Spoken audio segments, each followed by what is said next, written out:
So thank you.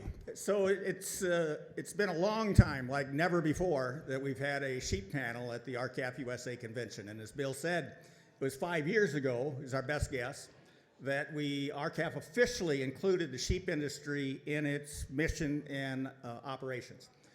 And so the sheep industry has done something here very recently, and we want to discuss that. And I want to introduce all the people on the panel, and I am going to read the bios this time. So Bill Kluck, who you just heard from, cattle sheep rancher in South Dakota, ranched in Montana from 76 to 86, moved in South Dakota, started Sulphur Creek Ranch, and has been there ever since. His family's been ranching since 1913. Bill's the past president of the South Dakota Stock Growers Association, Meade County Farm Bureau, and Montana Wool Growers Association, and he's currently our RCAF USA chair. And so, starting on the far right, I want to introduce Carson Jorgensen. He's a husband, father, sixth-generation Utah rancher and small business owner, born and raised in Mount Pleasant, Utah. He and his wife, Amy, are the proud parents of 5 daughters. Carson and his family run around 5,000 head of ewes, grazing nearly 200,000 acres of rangeland. They also farm several hundred acres. From 2021 to 23, he served as chairman of the Utah Republican Party. He continues to work closely with members of Utah's federal delegation on issues regarding agriculture, food supply, water resources, private and public land uses, and is a member of RCAF USA's Sheep Committee. Now, John Espil, second from the right, his grandfather came from Winnemucca, Nevada in 1897, and he began putting together a family ranch. Today, John helps manage all aspects of their sheep and cattle across 2 states and 4 counties. He graduated from the University of Nevada with a degree in agriculture and is former president and board member of the Western Range Association. He also served on various Farm Bureau of Land Management advisory boards and committees. John has been married for 53 years to his wife, Carolyn. They have 2 daughters and 3 grandchildren, all involved in the family ranch. And last from the right is Michael Bardsley. He happens to be the son-in-law of John Espil and came last minute, so I don't have his bio. You're going to hear from him. Because on August 3rd of 2023, the RCAF USA Sheep Committee submitted a petition to our U.S. Trade Representative's Office, more specifically our U.S. Trade Ambassador, Catherine Tai, and specifically asked for assistance from our U.S. Trade Representative's Office to help the sheep industry, now decimated in the United States, our commercial sheep industry, to recover. And that's what this panel is going to talk about. So I'm going to let the panelists do the discussion. And the first thing I'm going to do is ask Carson, what is this petition? What is it the sheep industry is doing right now? Yeah, so this petition, Bill, we got together early this year. When did we start? March, April, sometime, and to address a problem. I mean, this has been a problem for a long time, but the onslaught of imports in the sheep industry is like nothing we've seen before at this point. 74% of what's consumed in the United States right now comes from a different country. If you think the cattle industry has it bad on imports at 20%, go figure how you're going to do it with 74%. So we're working to address that because here in the United States, we all know how this works. We pay our taxes. We support the local economy. We live under the regulations of the U.S. government, and we abide by those things. And we meet a certain standard. But who's to say what's coming into this country from elsewhere? What do we have? What recourse do we have towards that? And we're being undercut every day by these imports from other countries, which are ending up cheaper. You know, we went to the people who sell our lamb the other day, and they said, just so you know, the price can't go up anymore. Well, we can't dictate that. He says, well, if you do, we're just going to go to imports, and you guys are on your own. So that's what this is about. And I would suggest everybody, you know, grab one of these and read it. But we're petitioning to have the federal trade ambassador. We reached out to we're looking for tariffs, but more a tariff rate quota where, yeah, you can bring meat into our country, but when it hits a certain point, you've got to pay to have access to that market. But the other thing I want you to read, start at the back, read on page 22, and go toward the end. These are letters from sheep producers across the country, and they all echo the same message. We're struggling, and it ain't going to be long if things don't change. The United States used to have 49 million sheep. Many of your cattle ranches, much of the West has been settled by sheep and paid for by sheep. There were 49 million sheep in 1950s. Now there's less than 4 million. So something's got to be done, because this isn't going to just affect the sheep industry. This is going to trickle over into the cattle industry here before long. Thank you. So the Trade Act of 1974 lists several remedies to trade problems that U.S. industries might face. And it includes countervailing duties, where you would find subsidies being paid in a foreign country that's causing imports to increase disproportionately in another country. You have to prove that those subsidies are violating U.S. trade laws. Another remedy is anti-dumping remedy, having to prove that the product being imported into your country is being sold at less than the cost of production when it was produced in Australia or New Zealand. The third remedy is what's called a global safeguard investigation. It does not require the domestic industry to prove that another country has violated trade laws or was dumping product into the U.S. market. Instead, they merely need to prove that the harm to the industry, or the damage, was substantially caused by imports, and that the industry has suffered as a result serious injury. And so what the sheep industry is elected to do is to seek a global safeguard trade investigation by our U.S. Trade Ambassador, to direct our U.S. International Trade Commission to actually conduct the investigation to determine if imports were a substantial cause of serious injury to the United States sheep industry. So I'm going to call upon John Espil to explain from a producer perspective, what is the serious injury that you're experiencing?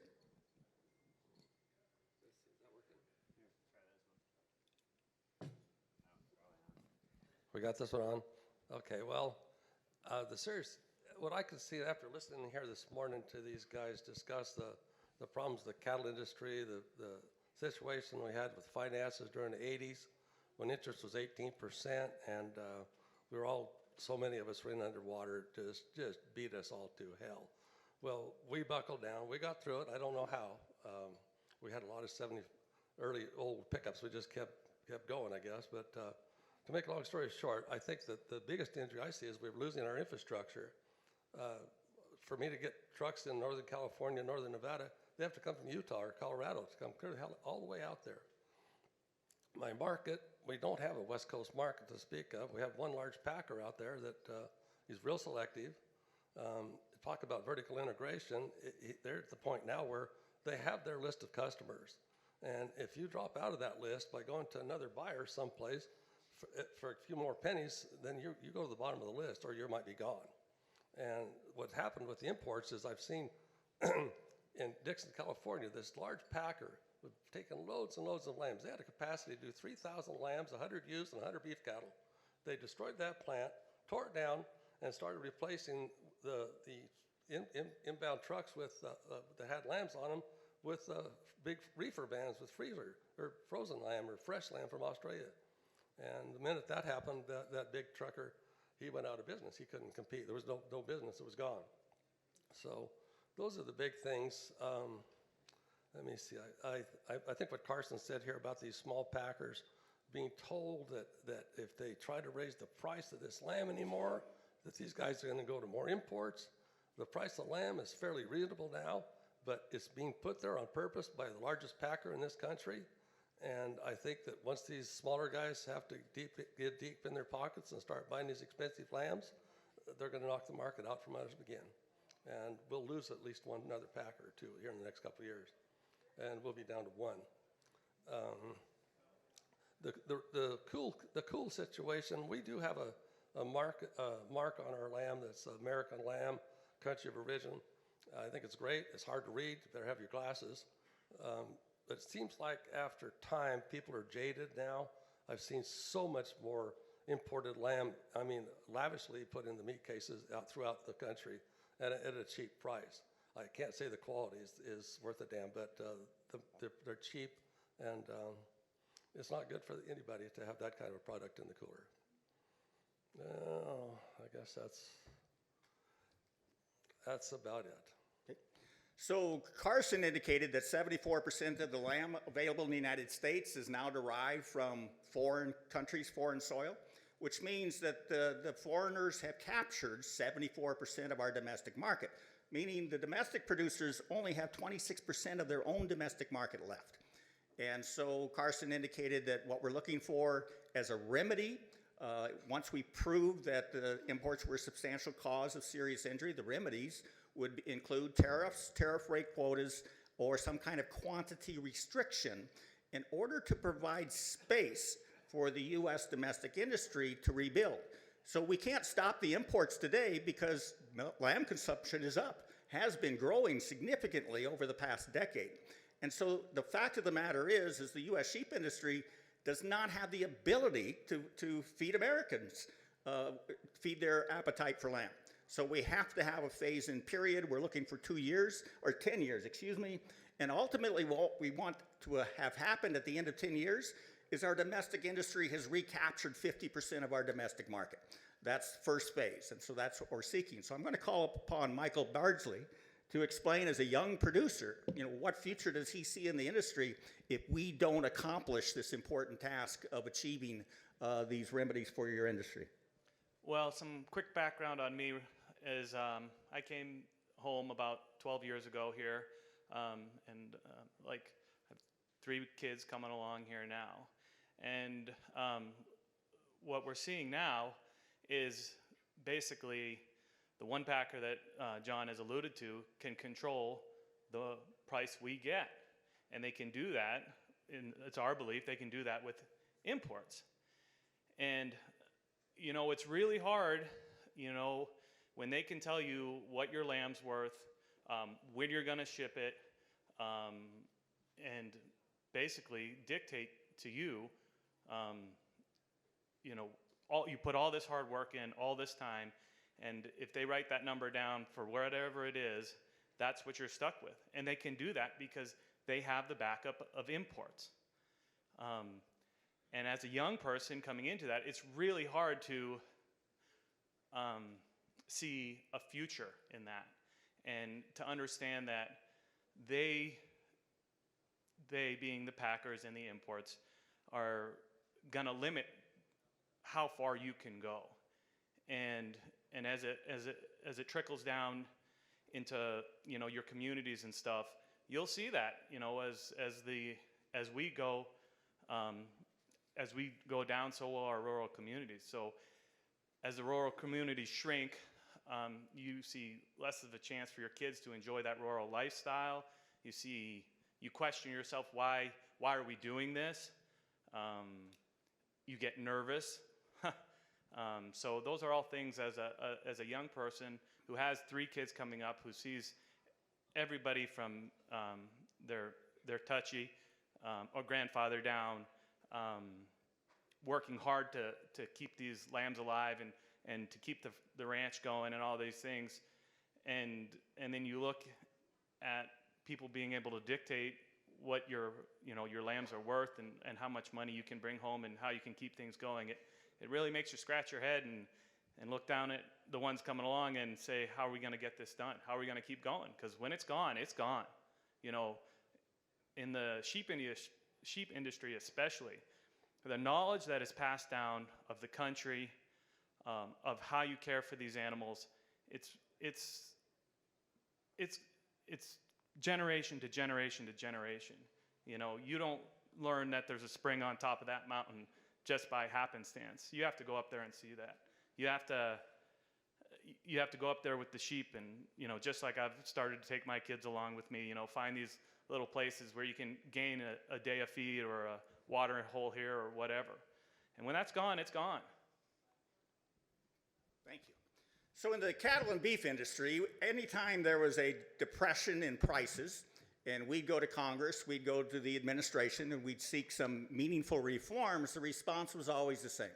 Just tighten your belts, and all you need to do is increase demand for your product, and you need to increase exports. So you increase exports, that will increase demand for your product, and that will provide prosperity for everyone in the cattle industry. That, of course, is a failed theory, an abject failure. Hasn't occurred in the cattle industry. But for the sheep industry, Carson, why don't you just increase exports? That's a great question. Well, what happens is, and what nobody really wants to focus on, and this is something I've really harped on when we come across it, is the discrepancy in the dollar. And this is not something people often think about when it comes to trade. Right now, the U.S. dollar, $1 U.S. is $1.54 Australian. So when they bring that lamb here, instantly they're increasing their profitability. Instantly they can sell what would be a loss down there, bring it here, and still be making a profit. That's how they continue to undercut our prices here. That's another reason why these big exporters continue to bring it in here, because they know they can exploit that dollar. And as for us, we hold the strongest market in the world, and we have access to that. But yes, they're taking 74% of that market. So if we continue down this road, we'll continue to lose this because we can't compete. There's nowhere for us to export to where we can increase our profitability. We have that market, but yet it's being overrun by cheap meat coming in from other countries. Thank you. And so for John, in the U.S. sheep industry, you are subject to certain environmental and conservation constraints and restraints, and that adds to your production costs. So in addition to the exchange rate that gives foreign exporters a tremendous inherent advantage, all they have to do is benefit from the difference in the exchange rate. What else is causing the increase in imports from countries like Australia and New Zealand and keeping their costs lower than yours?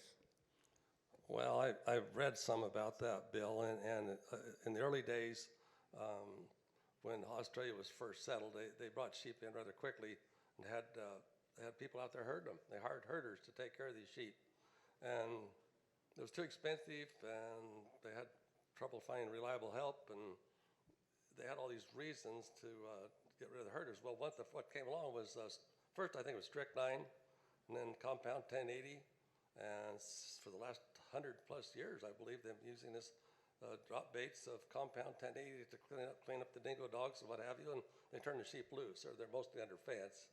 But we can't do those things. We spend average of $10 a head just on predator control on my outfit.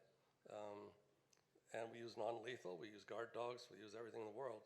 But in Australia, one family can run 10,000 sheep, and here it takes 10 people.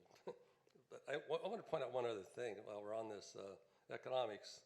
I remember back in the early days as a youngster when my dad and family having discussions at the kitchen table about the price of diesel going up from 30 to 35 cents a gallon.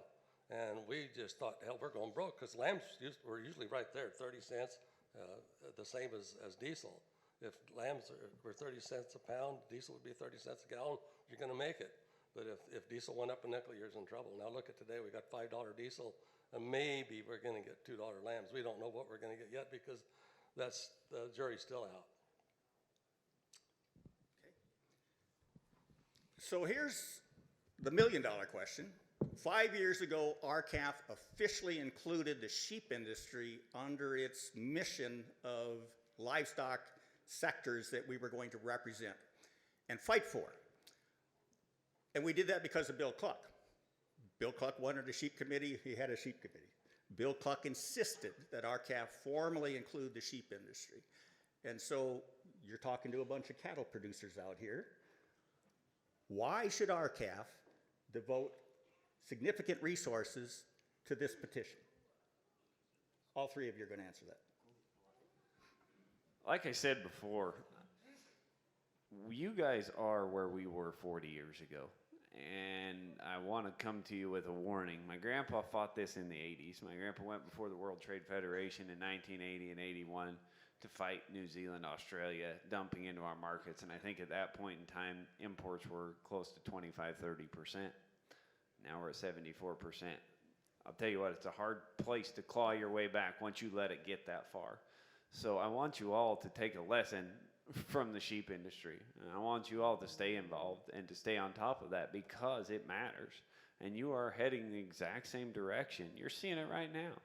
These big four, they continue to bring it in, and they are increasing. Look what they're doing in Brazil right now, cutting down massive swaths of the rainforest so that they can grow more beef. You know where they're going to send it?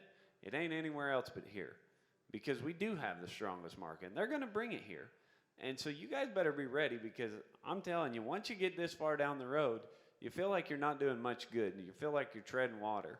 And you want to talk about the wolves are growling at the door. You want to know how the sheep industry is. Go talk to their bankers. They'll tell you exactly how it is. And so make sure you stay on top of it. Make sure when these initiatives come forward that you are proactive in doing them. Make sure that you do the things you can to make sure that this doesn't happen to you, because it will. You guys are like Bill said, you are the canary in the coal mine. It's clear as hell to me. I mean, we've had quite a few vacant sheep allotments in our country for some time now, and I think that if we got a more stable industry, you'd see some rebound in the sheep numbers back in northern Nevada. But we also have vacant cow allotments, and I think part of the problem here is that the economy, for one thing, and then a lot of the small guys that got pushed out during the hard times, the 80s and others, they were bought up by corporate people that didn't know how to take care of their place or their animals either.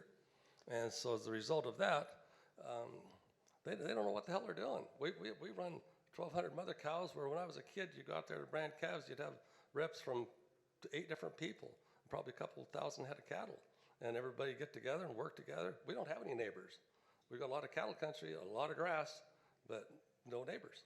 Nobody wants to work out. The economy has been so volatile in the cow business as well as the sheep business that there aren't too many people going to survive as tough as others that I've seen. I see people here that have survived for a long time, but that's the way it looks to me. Michael? Well, I would kind of echo what these two just said, but there's no real reason that, we can't be in this together.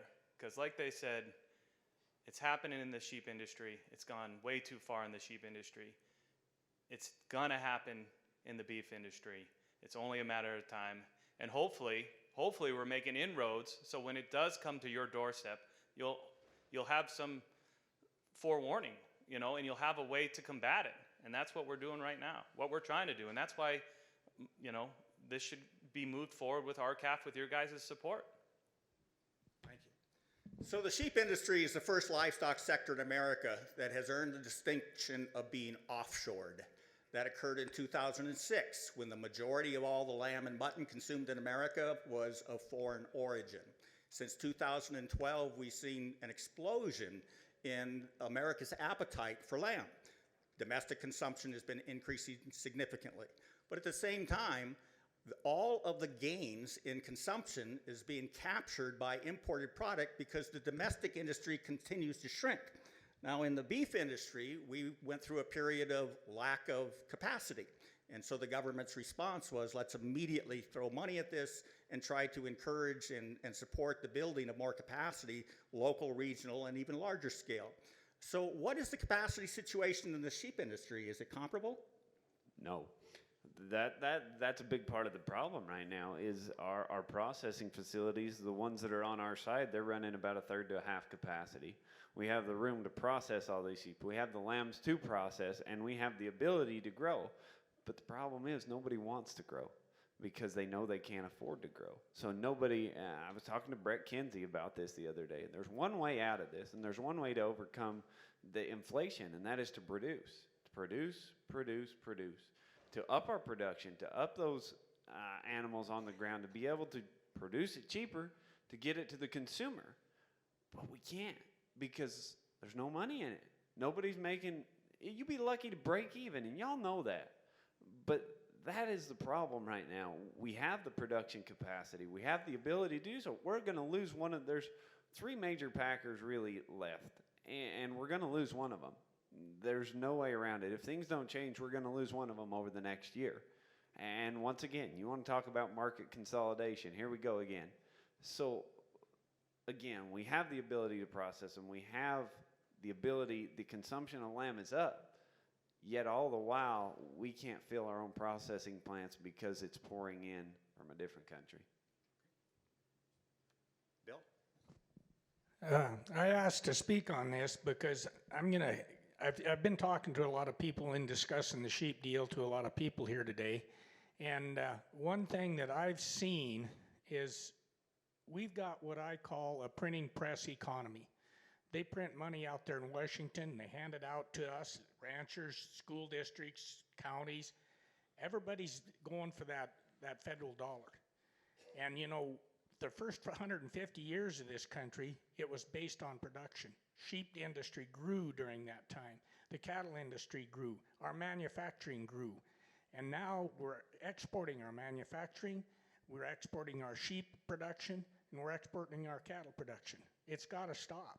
And I'm a big advocate for the sheep industry because I've run sheep all my life, and I would still be running them if I had the labor to do it. But I'm going to put it this way: we bought an association, bought into an association in 1969. That association ran 5,000 sheep at that time. We're running 450 head on that same association, and the rest are cattle. That's happening all over. The city of Newell used to have a sign outside the city said, "Welcome to Newell, the sheep capital of the nation." We still have a large sale barn in Newell that sells sheep exclusively. We also have the Center of the Nation Wool in Belle-Fourche, which handles 52% of the wool in the nation. So, you know, this is a sheep wool industry right here in western South Dakota. Thank you. So in the U.S. sheep industry, just over the past several decades, we've lost 62% of the sheep inventory. We're now at the lowest inventory in history, somewhere around 5 million ewes.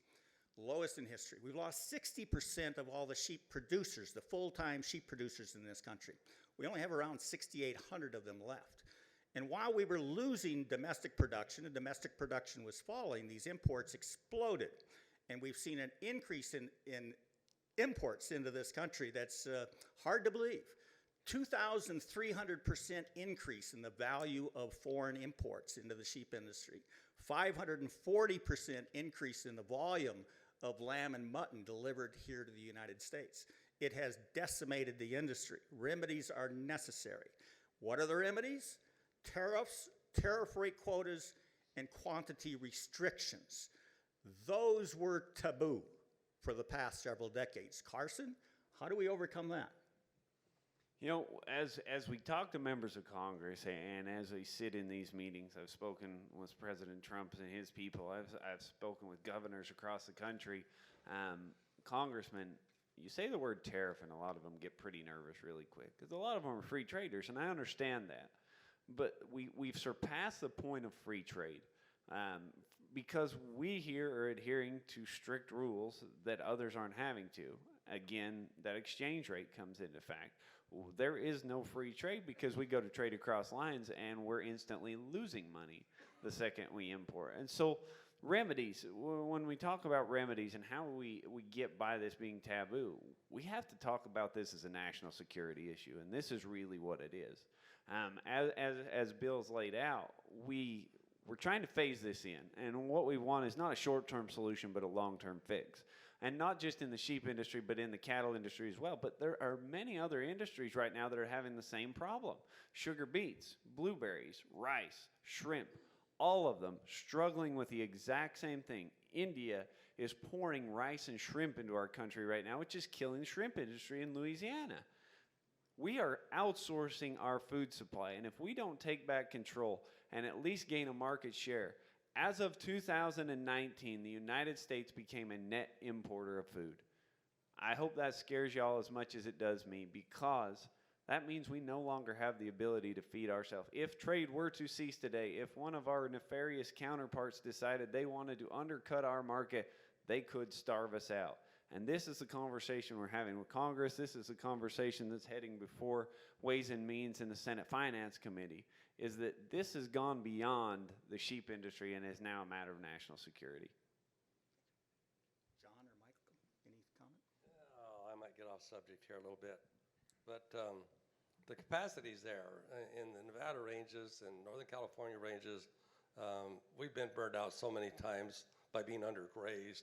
I had a forest fire come up into our high country one year, and when it got to the sheep range, it came right through the huge timber, right up through the meadows, and it got up to our range on the high ridges of the forest where the sheep had been for all these years. the grass was still green. And that pretty much stopped the forest fire and saved a couple towns in the valley. And the Forest Service thought, that's pretty neat. They agreed with that. The environmentalists, they thought, no, environmentally speaking, it probably should have burned a couple towns because those damn sheep being there will that stop the natural occurring fires. But today, as we've lost village after village and community after community to wildfires, I could tell you in northern Nevada and northern California, there's a lot of grass that needs to be grazed, and I think there's possibilities to increase our cow herds and our sheep herds. And just a note to add on to what Carson was mentioning, and I think you addressed it maybe earlier, Bill, was that we're not looking for these tariff rate quotas and these tariffs to we're looking to phase them in and only recapture up to 50%. So there is still room for imports, but the fact of the matter is where it is now isn't fair to us. Thank you. So the U.S. sheep industry is much, much smaller than the cattle industry. We've got 5 million sheep. We've got 28 million mother cows. Cattle industry is a lot larger. Have a lot more producers in the cattle industry. 729,000 left in the U.S. We only have 6,800 or so full-time sheep producers. Sheep are like cattle. They're biologically similar. They're both ruminant animals. They both have a market structure very similar to the cattle industry. However, the 74% penetration into that industry is really what has captured our attention. Because in the cattle industry, as was mentioned, about 20% of the available beef in the United States is derived from imported products from 20 different countries. We have two principal countries, Australia and New Zealand, that's captured 74% of the domestic market. So the reason that we need to focus on the industry and why the cattle industry needs to support the sheep industry petition is because we need to bring forth a livestock sector that's ripe for a remedy. And there's no better example than the U.S. sheep industry. It has been decimated. It's being destroyed. If a remedy is not implemented, as John said, you will lose the competitive infrastructure. Once that marketing infrastructure is gone, go ask the poultry producers and the hog producers whether they can recover from the loss of competition that they've experienced. It's game over for them. It's going to be game over for the sheep industry soon, but not yet. We can still stop it. But if we don't stop it in the sheep industry, we'll never have an example to lead with for our U.S. cattle industry. And that's why this is so vitally important to RCAF USA today and why we're going to devote every resource available to us and why we need all of our affiliates, all of our members to be contacting their members of Congress and urging them to support the petition by writing letters to our U.S. Trade Ambassador, urging the Trade Ambassador to initiate an investigation by formally requesting such an investigation with the U.S. International Trade Commission. So the Sheep Committee has been working diligently to build support in Congress, and so Carson, talk on that, what we've done so far and what we plan to do. So we've met with, like I say, quite a few. I've been in contact with multiple presidential campaigns, multiple governor's offices across the country. We've sat in meetings, Bill and I, with the Senate Finance Committee. We shortly have a meeting with the Ways and Means. We've also met with the World Trade Federation representatives. We've gone above and beyond to make sure that everybody has this. All of the senators from every state, their staffers over agriculture have been contacted about this. It is happening, and there is movement going, but what we have to understand is the people behind it. And I might go on a tangent here, so forgive me, Bill, but you're just a number. And I hate to say it, but to the government and to everybody else, you're just a number. It doesn't mean anything to them. You're just a dot on a page. Your family, your history, they don't know you. They don't know that fence post in the back 40 that needs to be fixed or the hole in the gate where your cows get out. But you do. Your neighbors do. They care. They understand. But to these people, to these big corporations, you're just a number. And we have to stay on top of that. We have to put a name with a face. And that's what these letters are for. They're personal experiences. You go read into any of these. All of them kind of tell the same story about a family that immigrated here. My family is a prime example. I'm a sixth-generation sheep rancher on both sides of my family. My family raised sheep before even America became a country. Before the United States was founded, my family was ranching sheep in Europe. My great-great-great-grandfather come here with a golden watch in his pocket given to him by his grandpa. When he got here, he sold it, and he bought sheep. He then leased those sheep out to other people, which started the domestic sheep industry here in the state of Utah. I guess not here. We're in South Dakota right now. But that is the point. We have to personalize this. We have to humanize it. Because as we heard him speak earlier, it matters. They're struggling. Farmers have a 3 times the suicide rate of the national average. This means something to everybody, and I don't want to see it. None of you want to see your family's ranch leave. Nobody wants to see those brands that have grazed these grounds for so many years. I refer to them as dynasties. I mean, our literal American dynasties are going away. And our family crests, which we call brands, they're loading up, and they're going to the packing house for the last time. And I sure as hell don't want to be the last person to lock the gate on the farm. I don't want to be the one who gives the key to the bank, and I know none of you do either. But this is more than that. And this matters. And y'all know it. And like I say, it might not matter to you because it's the sheep industry, but I promise they will come for you.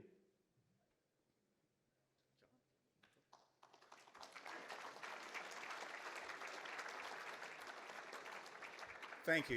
You're absolutely right. Now, as in the cattle industry, there's more than one organization purporting to represent cattle producers. In the sheep industry, same thing. They may be pursuing a different remedy. So what's our path forward? Because obviously there aren't enough of you to get this done on your own. We're going to have to collaborate with others. We're going to have to support others, and we're going to have to earn their support. So why don't you speak to that issue? What do we do moving forward so that this becomes a sheep industry bipartisan issue with an urgency like none other attached to it in Washington? Sorry I'm talking so much. I warned them that this was going to happen. I wrote a letter the other day. I received some backlash to our petition, and it wasn't about the meat of the petition. It was about some of the people involved in creating the petition, which is absolute garbage. They agreed with everything that was in the petition, yet they wanted to fight it because they didn't like a person or an organization involved in creating it. So, being me, I get a little hot under the collar, and I wrote a rebuttal to them. This is not a turf war. This is not about egos. This is not about people. This is about what I just alluded to a minute ago. This is nobody's power trip. This is about these families. This is about the blood of these sheep and these cattle that have been nurtured and bred by our fathers and their fathers and their fathers before them. Because that is something you can't replicate. That is something that doesn't go away. And that's what this is about. So this is not about a turf war. And anybody that wants to be involved, any organizations that are willing to help, by all means, it's all hands on deck. Because this seems to me, and to a lot of others that have been in the industry for 80, 90 years, this is kind of the last straw. This is kind of Custer's last stand at this point, because this is it. If we don't stop it now, I don't think there's anything that's going to stop this wave of imports that's going to reduce our domestic sheep industry to zero. John, Michael? I just can't understand how regaining at least a 50% share of our market place can hurt anybody. So with that being said, there's no real reason that sheep people just can't come together on that. So that's all I really have to say about that. Here's Bill. Yeah, I really appreciate these guys. The rest of the guys on the panel, they're very knowledgeable, and I'm kind of proud of South Dakota and its history of sheep production. But I want to tell you this, that we're looking at manufacturing, and we see that the steel industry has been exported. We see that many of our industries are exported. This country was founded on our manufacturing, our production, our mining, our timber industry, and all of that is becoming a backdoor approach. Our people down in Congress have to start understanding this. If this country is going to be the great nation that it is now, we're going to have to regain our production at home here.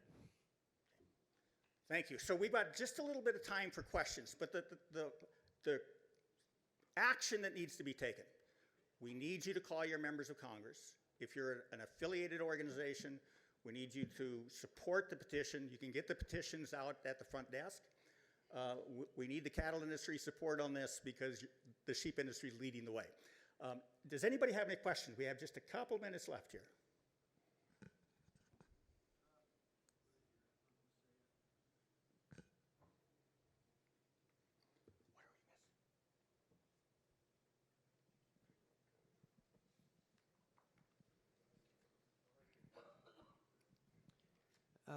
Frank Enders from California.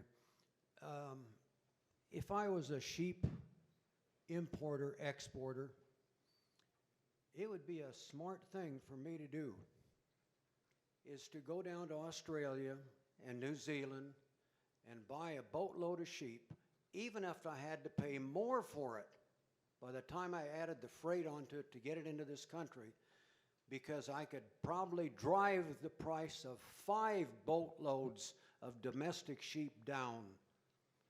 Wouldn't that be a smart trick? I'm not saying they're doing it, which I know they are, but that's what's happening a lot. Another thing. That seems to be the case. Anywhere that they can gain an advantage, they continue to drive the price down. And again, the other problem is we're not accounting for is market damage. I mean, sheep's great. Anybody that's eaten lamb, it's wonderful, but not after it sits on a boat for 28 days. I mean, when they're shipping this over here, we're not accounting for market damage done by these subpar products. Everybody knows everybody here is eating a crap piece of beef. You know what I'm talking about. You go get a steak and you're like, man, that was terrible. Think of that in the lamb industry. A piece of meat that sat on the boat, they call it fresh frozen, is sitting at just above freezing for 28 days on the ship. It's brought here. Who knows? It could see 45 days before they're even consuming these products. Somebody tries it once and they don't come back to it. What market damage? What are we doing on that side of it? One thing I failed to mention, I know we're about out of time, and I hope that kind of addressed your question. I got one more thing to say. Yeah, go ahead. Can I say it? When you go to pickpocket school, the first thing they teach you is to create a diversion. And when you get the crowd focusing on something else, you go around and pick their pocket. That's about how it feels in the sheep industry right now. All that being said, as Bill mentioned earlier, I served as chairman of the Utah Republican Party for 2 years, and I don't want to do politics. Politics are horrible. But the reason we got involved is because of this. Because without political help, unfortunately, everything in both industries has become political. You look at any problem that any of us struggle with, it all comes from politics. In the famous philosopher, Paul Harvey, in his first stanza of God Made a Farmer, he talks about going to the school board meeting. Local government is extremely important. Make relationships with your county commissioners. Make relationships with your state representatives, because in the future, we're going to need their help. Get involved as much as you can, because it is important. And the more, Bill will attest to this, the more connections you have and the more people you know, the more we can get done. And yeah, it's terrible. Who wants to go sit through political meetings? Who wants to be involved in politics? It's horrible. That all being said, nothing happens without it, and we end up with great people like Harriet Hageman who are out there fighting for us. And most of these politicians have no idea what you're going through. They've never been on a ranch. It's a different thing, and we're grounded in a different way, and they just don't understand it. So let's help them understand. Let's do the right thing, and let's make sure both of these industries are here for our kids and that they're not something they read about in a history book. Please give the panel a big hand.